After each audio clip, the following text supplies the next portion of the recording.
விவசாய சொத்து ஆண்டவன் சொத்து. அதனால் ஆளுக்கு ஒரு குத்து அவன் விலை நிர்ணயிக்கிறான். என்னது நாங்கள் விலை வச்சு எடுத்துன்னு வர பொருளுக்கு அவன் விலை நிர்ணயிக்கிறான். எங்களால் விலை நிர்ணயிக்க முடியல. சௌமியா நீ சொன்ன மாதிரி ஒரு சமோசா விற்கிறவன் கூட அவன் சமோசாவுக்கு அவன் விலை நிர்ணயம் பண்ணுவான். ஆனால் உழைச்சி ஓடா தேஞ்சு போய் இந்த விவசாயி எடுத்துன்னு வர பொருளுக்கு அவனால் விலை நிர்ணயம் பண்ண முடியல அப்படின்னு பசுமை தாயகம் தலைவர் அண்ணி சௌமியா சொன்ன மாதிரி நம்ம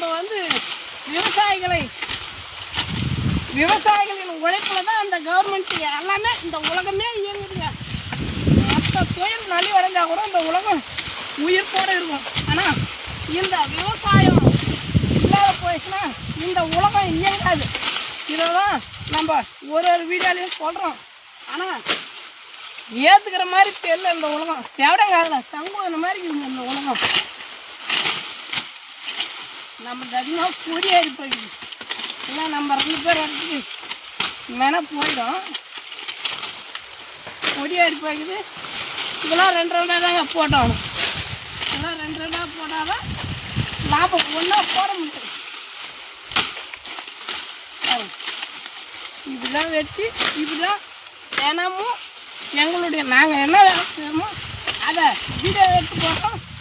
அதே போல் இந்த செப்டம்பர் 1 விவசாயிகள் மட்டுமல்லாது அனைத்து தொழிலாளர்களும் இந்த விவசாயிக்கு ஆதரவு கொடுங்க. விவசாய கடனை தள்ளுபடி செய்யணும். அப்படி தள்ளுபடி செஞ்சாதான் ஒன்று அந்த விவசாயி கூட விவசாயம் செய்வான். ஏன்னா அவன் ஏற்கனவே வாங்கின கடன்லே அது கடன் கிடையாதுங்க. அதுக்கு பேர் கடன் கிடையாது. அது எங்களுக்கான உரிமை. இந்த விவசாயிகளுக்கு கொடுக்க வேண்டிய உரிமை தொகை தான் கொடுத்தாங்களோ வழி அதை கடன் கொடுத்துதான் சொல்லி எங்களை கடங்கானாவே ஆகிடுச்சு இந்த கவர்மெண்ட்டு. பாருங்கள், நம்ம என்னென்ன வெட்டுறோம், நம்ம சமூகம் சார்ந்தும் விவசாயம் சார்ந்தும் பேசுகிறோம். நம்ம என்னென்ன வெட்டுக்கிறோம், நம்மவர்கள் அண்ணான்னு வெட்டிக்கிறாங்க. அதே போய் காட்டுறோம்.